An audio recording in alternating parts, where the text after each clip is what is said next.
पद्म पुराण की एक कथा के अनुसार एक समय भगवान ब्रह्मा के हाथ से छटककर एक कमल का पुष्प पृथ्वी पर आ गिरा, जिससे यहां एक सरोवर निर्मित हो गया, जिसे कहा गया पुष्कर।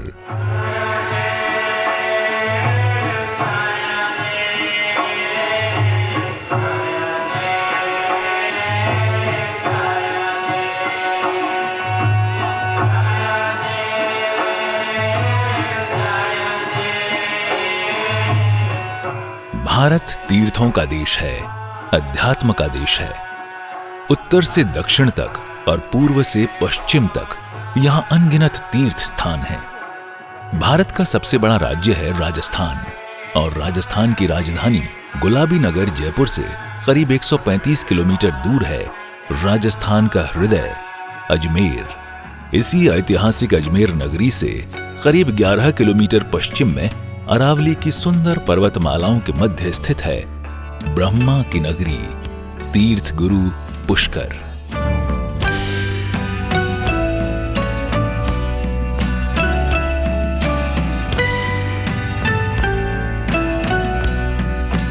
भारत में यूं तो कई देवी देवताओं की पूजा होती है, परंतु 3 सबसे प्रमुख देवता हैं ब्रह्मा, विष्णु और शिव।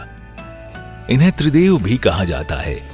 इनमें भगवान ब्रह्मा सृष्टि के रचयिता हैं, भगवान विष्णु पालन करता और भगवान शिव संहार करता हैं। जहां भगवान विष्णु और भगवान शिव को समर्पित भारत में कई तीर्थ हैं, भगवान ब्रह्मा को समर्पित एकमात्र प्राचीन तीर्थ है पुष्कर।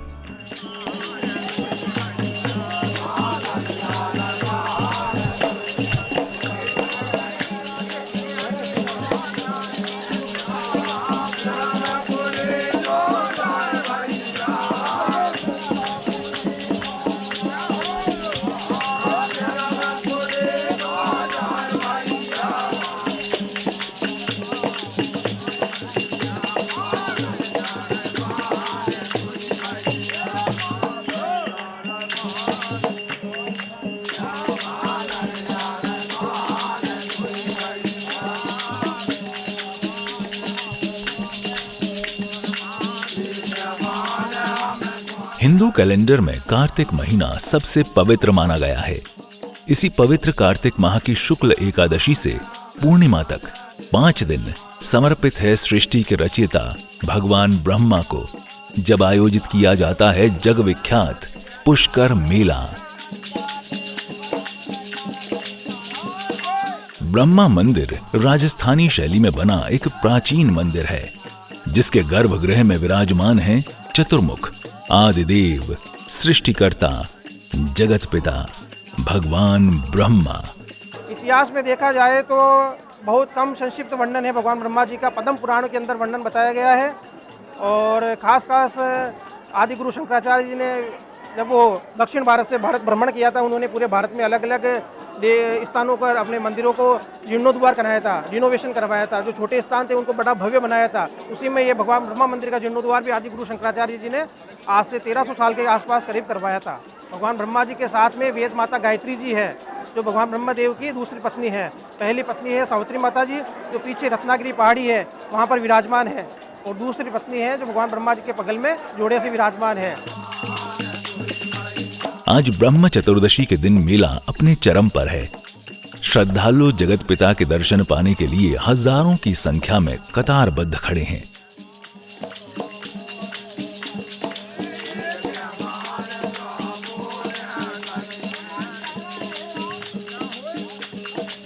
ये 5 दिन का पंचतीर्थ स्नान होता है, जो प्रतिवर्ष कार्तिक मास में एकादशी से पूर्णिमा तक भरा जाता है। वह इसमें विशेष महत्व रहता है इन दिनों का। भगवान ब्रह्मदेव ने यहाँ यज्ञ किया था। दूर दूर से लाखों किलोमीटर दूर से लोग बाग आकर दर्शन करके, स्नान करके दर्शन करने पधारते हैं।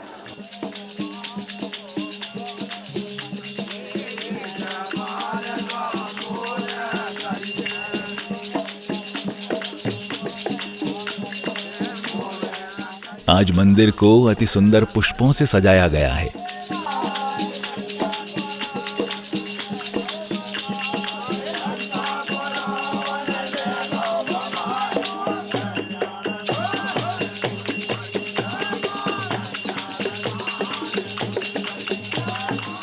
वहीं ब्रह्मा जी का श्रृंगार आज मेवों से किया गया है।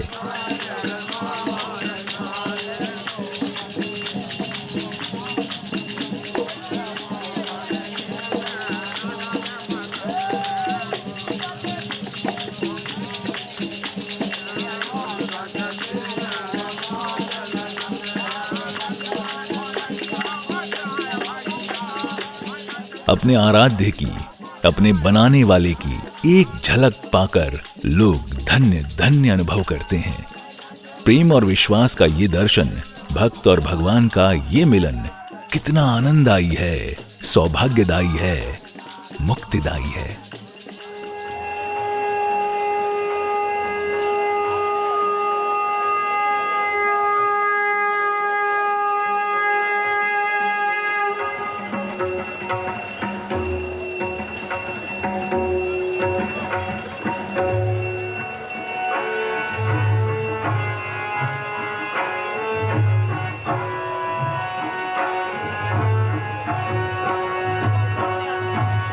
पुष्कर राज भूमि तीर्थ गुरु पुष्कर राज सतयुग का तीर्थ है। आदि अनादिकाल से तीर्थ ये भगवान जगत पिता ब्रह्मा जी द्वारा यहाँ पंचतीर्थ महादिवसीय यज्ञ किया गया था, जो कार्तिक में एकादशी से पूर्णिमा तक जो पुष्कर मेला भरा जाता है। ये विश्व का एकमात्र जगत पिता ब्रह्मा मंदिर है।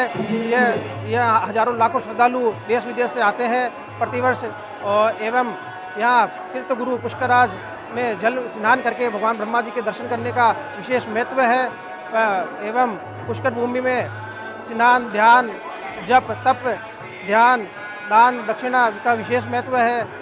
पुष्कर की पौराणिकता का अंदाजा इस बात से लगाया जा सकता है कि रामायण, महाभारत सहित कई प्राचीन पुराणों में भी पुष्कर की महिमा का वर्णन मिलता है। जहां अन्य तीर्थों को केवल तीर्थ अथवा तीर्थराज कहा जाता है, वहीं पुष्कर को तीर्थ गुरु कहा गया है, और गुरु का स्थान धर्म में राजा से भी ऊपर माना गया है। इसलिए सभी तीर्थों की यात्रा के पश्चात तीर्थ गुरु पुष्कर की यात्रा आवश्यक है, अन्यथा तीर्थ यात्रा अधूरी ही रहती है।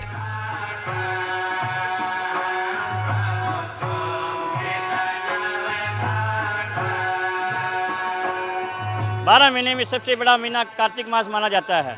एकादशी पूर्णिमा भगवान ब्रह्मा जी ने हजारों वर्ष तक तपस्या करके कार्तिक मास में एकादशी पूर्णिमा तक 5 दिन तक भगवान ब्रह्मा ने यज्ञ किया, और यज्ञ करके भगवान ब्रह्मा जी ने सृष्टि की रचना की। इसीलिए पुष्कर का मेला लगता है कार्तिक मास में। जैसे कुंभ का स्नान होता है, वैसे कार्तिक पंच स्नान होता है। एकादशी पूर्णिमा तक लाखों आदमी पुष्कर जल सरोवर के स्नान के लिए आते हैं। ये पुष्कराज जो है समस्त तीर्थों का गुरु है। सतयुगम केवलम पुष्करम, द्वापरम कुरुक्षेत्रे, त्रेतायम नैमिषारण्यम, कलयुगे गंगा प्रसिद्धे। भगवान ब्रह्मा सतयुग में पुष्कर बनाया, द्वापर में कृष्ण ने अवतार लिया, कुरुक्षेत्र बनाया, त्रेता में भगवान राम ने अवतार लिया, नैमिषारण्यम बनाया, और कलयुग में बना गंगा, जिसको बोलते हैं हरिद्वार। भागीरथ ने तपस्या करके अपने पितरों का मोक्ष करने के लिए गंगा को आकाश से धरती पे लाए। गंगा सब तीर्थों की माता है, प्रयाग सब तीर्थों का राजा है, वो पुष्कर समस्त तीर्थों का गुरु है। 4 धाम जाके आओ, पुष्कर बिगर यात्रा सफल नहीं है। मथुरा, वृंदावन, बद्रीनाथ, केदारनाथ, गंगोत्री, यमुनोत्री, जगन्नाथपुरी, रामेश्वर, द्वारका, 4 धाम यात्रा जाने के बाद ही पुष्कर आना पड़ता है। यहाँ आने के बाद ही यात्रा सफल होता है। अरावली की सुंदर पर्वत श्रृंखलाओं के मध्य बना प्राचीन पुष्कर सरोवर जन जन की आस्था का केंद्र है। गंगा जल की तरह पुष्कर का जल भी मोक्षदायी माना गया है, इसलिए पुष्कर स्नान का विशेष महत्व है। वैसे तो वर्ष भर श्रद्धालु तीर्थ स्नान करने पुष्कर आते हैं, परंतु कार्तिक मास में एकादशी से पूर्णिमा तक पुष्कर स्नान का विशेष महत्व है। सुबह जल्दी उठो कार्तिक मास में, और उठ के स्नान करके मंदिर जाओ, कहानियाँ सुनो, भजन संगीत करो, फिर उसके बाद दीपक जलाओ, आरती करो, इधर उधर फेरे लगाओ बट पीपल के पेड़ के, फिर घर पे आओ, फिर पूजा करो, फिर 5 दिन 10 दिन 15 दिन पूजन पूरा हो जाए समाप्त, फिर उसके बाद पुष्कर स्नान करने के लिए आओ। जो भी श्रद्धा भाव से मनोकामना मांगते हैं वो पूर्ण होती है। भारतीय संस्कृति में तीर्थ स्नान की महिमा मानी गई है। कहते हैं तीर्थ के जल में मात्र एक डुबकी लगाने से ही जन्म जन्मांतर के पापों का नाश हो जाता है। तीर्थ के जल को मोक्षदायी कहा गया है। मोक्ष की आकांक्षा भारतीय जनचेतना की विशेषता रही है। मोक्ष का अर्थ है जन्म मरण के चक्र से मुक्ति, संसार से मुक्ति, दुखों से मुक्ति। एक ओर जहां हर कोई मृत्यु के बाद भी अनंत जीवन पाना चाहता है, वहीं सनातन संस्कृति में इसी जन्म को आखिरी जन्म बनाने पर अत्यधिक बल दिया गया है। ऐसी मान्यता है कि जीव जन्म पर जन्म लिए जाता है जब तक कि उसके पाप और पुण्य रूपी कर्म सदा के लिए नष्ट नहीं हो जाते। तीर्थों के पवित्र जल को पाप धोने का साधन माना गया है। ऐसा कहते हैं कि तीर्थ का जल केवल शरीर ही नहीं बल्कि आत्मा पर चढ़े मैल की परत को भी धो देता है। इस प्रकार ये श्रद्धालु अपने पापों को धोकर अपनी आत्मा को शुद्ध करके जीवन भर धर्मयुक्त आचरण करने का संकल्प लेकर यहां से जाते हैं। पुष्कर के अंदर जो है एकमात्र ब्रह्मा मंदिर है जो पूरी दुनिया के अंदर और पूरे भारतवर्ष और राजस्थान में इसका एक विशेष महत्व है। और आज के दिन और इस कार्तिक मास के अंदर यह स्नान करना और स्नान करके ब्रह्मा जी के दर्शन करने से बहुत बड़ा पुण्य मिलता है। और ऐसा मान्यता है कि ये जो ब्रह्मा जी है वो हिंदू देवताओं का सबसे बड़ा देवता है, इसलिए इस महीने के अंदर और ऐसे ब्रह्म चतुर्दशी के उपलक्ष्य में स्नान करके ब्रह्मा जी का दर्शन करना बहुत बड़ा आज पुण्य का काम है। अमीर और गरीब, पुरुष और नारी, बच्चे और बूढ़े सभी बिना किसी भेदभाव के एक साथ तीर्थ स्नान करते हैं। ये सह स्नान भेद दृष्टि की दीवार को मिटाने का एक विशेष प्रयोग है जो ये संदेश देता है कि शरीर तो केवल बाहरी आवरण मात्र है, भीतर से हम सब में एक ही ईश्वरीय चेतना विद्यमान है और जीवन की समस्त विभिन्नताओं के मध्य एकता को देखना ही भारतीय दर्शन का मूल संदेश है। ईशावस्यम इदम सर्वम यत्किंच जगत्याम जगत, अर्थात जो कुछ भी इस संसार में गतिमान है और दिखाई दे रहा है वो सब कुछ ईश्वर से ओतप्रोत है। जन जन में भारत की इसी दैवीयता का प्रत्यक्ष उदाहरण हमें पुष्कर स्नान में देखने को मिलता है। पुष्कर सरोवर के चारों ओर कुल 52 घाट हैं जो अलग अलग संप्रदायों और देवताओं से संबद्ध हैं। सरोवर पर किसी भी स्थान पर खड़े होकर देखने पर इन श्रृंखलाबद्ध घाटों का एक अलौकिक दृश्य नजर आता है और मन में केवल एक ही भाव आता है, अद्भुत। ये मुख्य ब्रह्म घाट है जो कि भगवान ब्रह्मा को समर्पित है। तीर्थ स्नान करने वाले श्रद्धालुओं का यहां दिन भर तांता लगा रहता है।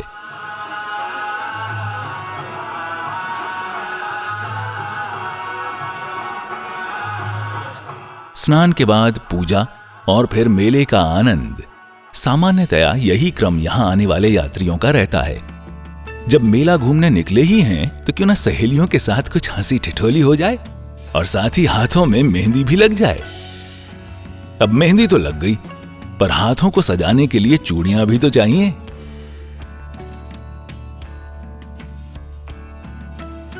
पुष्कर मेले में बाजार के रंग बहुत ही निराले हैं। कहीं चूड़ियां तो कहीं झुमके, हार और अंगूठियां। महिलाएं बहुत चाव से खरीदती हैं इन्हें। अपनी पारंपरिक पोशाकों में सजे लोग, सतरंगी ओढ़नियों में महिलाएं और रंग बिरंगी पगड़ियों वाले पुरुष, साथ ही साथ भगवाधारी साधु मेले में एक अलग ही छटा बिखेरते हैं। गृह सज्जा के सामान और रोजमर्रा के उपयोग की वस्तुओं से पुष्कर का बाजार गुलजार है।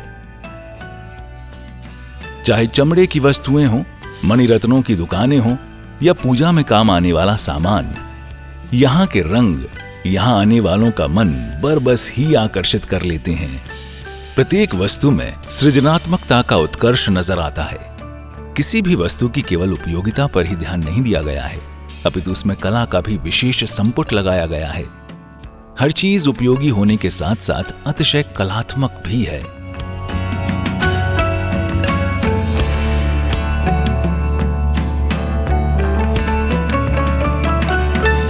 पुरानी हवेलियों के बीच ऐसी सुंदर वस्तुओं से सजा पुष्कर का बाजार एक बहुत बड़ी आर्ट गैलरी बन गया है, जिसे देखने वाले भारतीय ही नहीं विदेशी सैलानी भी बहुत बड़ी संख्या में आते हैं।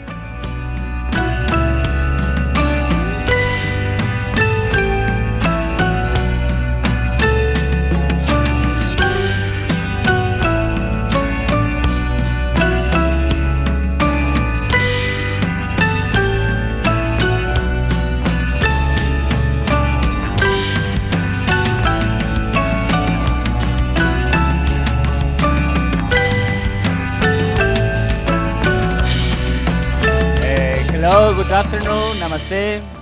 Hola, buenas tardes. I am Gonzalo from Spain and my friend Fernando. We are here because we want to enjoy with the incredible Camel Fair, Pushkar 2022. This is my first time here in the fair, and this is an amazing place with you can live the real life Indian, the culture, and this is a real, authentic experience for us. For me, the best experience here in Pushkar Fair is near the lake because you can see the sadhus or Rajasthan people with their long mustache. It's amazing. It's an amazing place. एक और जहां बाजार के निराले रंग हैं, वहीं पुष्कर के खाने का निराला स्वाद भी है। आप पुष्कर आएं और यहाँ की कढ़ी कचौरी और रबड़ी के मालपुओं का स्वाद न चखें तो आपकी पुष्कर यात्रा अधूरी ही मानी जाएगी। अपने बच्चे को वात्सल्य और स्नेह के साथ मालपुए खिलाती ये ग्रामीण महिलाएं राजस्थान की सांस्कृतिक समृद्धि को प्रदर्शित कर रही हैं। मालपुए की दुकानें आपको हर गली, हर नुक्कड़ पर मिल जाएंगी और इस विश्व प्रसिद्ध डेलिकेसी को बनाने की रेसिपी भी हमें एक भाई ने समझा दी। ये हैं पुष्कर के फेमस मालपुए प्रसिद्ध। तो ये बनाने का तरीका हम बताते हैं कैसे बनाते हैं। 20 किलो दूध लेते हैं हम, उसको रड़ा के लमसम हम 8 या 9 किलो बना देते हैं रड़ा के। उसमें 1 किलो 1.5 किलो मैदा डालते हैं। 1 किलो 1.25 किलो मैदे से ये बाद में ये रबड़ी तैयार हो जाती है। उस रबड़ी को घी में डाल देते हैं। तो ये मालपुआ घी में फ्राई करके फिर उसके बाद ऐसे इनको बाहर निकाल के फिर ये चाशनी में डाल देते हैं। चाशनी में तैयार करके फिर उसको प्रसाद के तौर पे भी, और यहाँ पे फेमस मिठाई है यहाँ की पुष्कर की। ऐसे यहाँ के पुष्कर के ही फेमस मालपुए सर ऐसे बनते हैं। है ना कितनी आसान, आजमाइएगा जरूर। बाजार से अब चलते हैं ऊंट गाड़ी की सवारी करने। बड़े जतन से सजाई गई सुंदर पालकियों में बैठाकर लोगों को सवारी कराते ये सुसज्जित ऊंट पुष्कर मेले की शान है। पुष्कर के धोरों में ऊंची नीची डगर पर चलती ये ऊंट सवारी किसी झूले का सा आनंद देती है। वैसे पुष्कर मेले में झूलों की कोई कमी नहीं है। यात्रियों के मनोरंजन के लिए एक से बढ़कर एक अत्याधुनिक झूले लगाए गए हैं, जिनकी सवारी मेलार्थियों को मस्ती और रोमांच से भर देती है।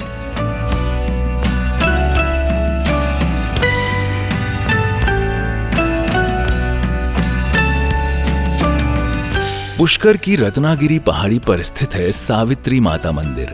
माता सावित्री भगवान ब्रह्मा की पत्नी है और विद्या और ज्ञान की देवी सरस्वती का स्वरूप हैं। जहां ब्रह्मा जी सृष्टि के सृजन करता है, वहीं सरस्वती ज्ञान दायिनी है और ये दोनों मिलकर प्रतीकात्मक रूप से ये संदेश देते हैं कि ज्ञान के अभाव में रचनात्मकता संभव नहीं है, और यदि रचनात्मकता नहीं है तो फिर ज्ञान का उपयोग ही क्या। रत्नागिरी की इस त्रिभुजाकार पहाड़ी की चढ़ाई अत्यधिक कठिन थी, इसलिए सरकार द्वारा यहाँ रोपवे की व्यवस्था की गई है, जिससे सावित्री मंदिर तक आना जाना अत्यंत सुगम हो गया है।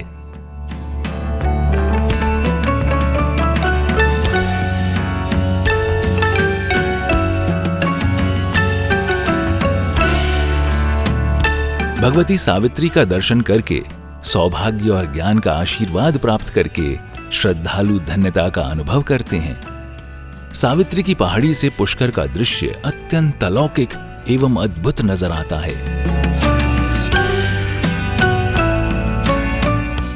कालबेलिया नृत्य पुष्कर मेले को एक विशेष पहचान प्रदान करता है।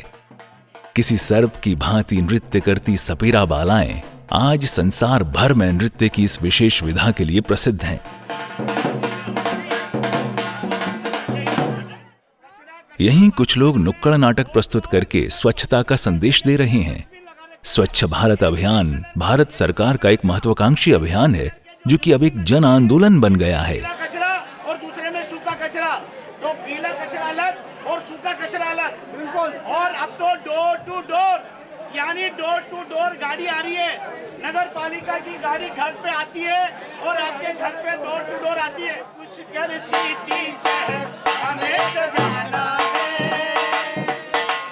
पुष्कर सिटी शहर हमें सजाना है, स्वच्छता अभियान सफल कराना है, ओ ना फैलाओ कचरा, ना फैलाओ गंदगी, साफ सफाई से सदा रखेंगे बंदगी, ये संदेश हर घर में पहुंचाना है, ये संदेश घर घर में पहुंचाना है, स्वच्छता अभियान सफल कराना है, ओ प्लास्टिक मुक्त भारत हमें बनाना है, स्वच्छता अभियान सफल कराना है, स्वच्छता अभियान सफल कराना है। कार्तिक पूर्णिमा को पुष्कर मेले का आखिरी दिन होता है। इस दिन मेला अपने उत्कर्ष पर है। लाखों की संख्या में श्रद्धालु पुष्कर आए हैं। कहीं नृत्य संगीत, कहीं खरीदारी, कहीं खान पान, कहीं प्रार्थना। पुष्कर में एक ही समय में कई गतिविधियां चलती रहती हैं। अभी सूर्यास्त का समय है और साधुओं की एक टोली ने अपनी भक्तिमय भजनों से पुष्कर के आकाश को गुंजायमान कर दिया है।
संध्या काल में पुष्कर की आभा निराली होती है।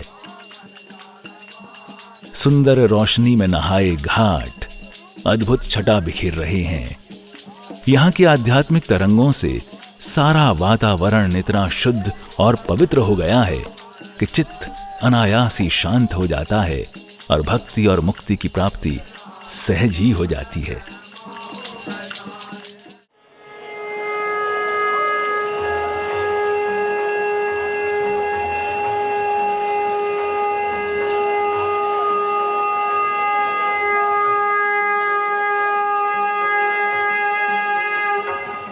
संध्या की सरोवर आरती पुष्कर मेले की सबसे दिव्य अनुभूति प्रदान करती है। 52 घाटों पर पवित्र अग्नि प्रज्वलित करके असंख्य दीपों के साथ एक साथ की जाने वाली आरती ऐसा दृश्य प्रस्तुत करती है मानो ये पृथ्वी लोक नहीं है अपितु इंद्रदेव का स्वर्ग लोक यहाँ उतर आया है। देखने वालों के हृदय में ये दृश्य जीवन भर के लिए अमिट छाप छोड़ देते हैं।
भारतीय सनातन संस्कृति का ये पर्व, पुष्कर का ये 5 दिवसीय महोत्सव सदियों तक यूं ही मनाया जाता रहेगा और अध्यात्म व दैवीयता की शुभ तरंगों से यहां आने वाले श्रद्धालुओं की अंतर चेतना को आंदोलित करता रहेगा। आइए साथ मिलकर शुद्ध हृदय से बोलें, जगत पिता ब्रह्मा की जय, पुष्कर राज तीर्थ की जय, ब्रह्मा पुष्कर विजयते।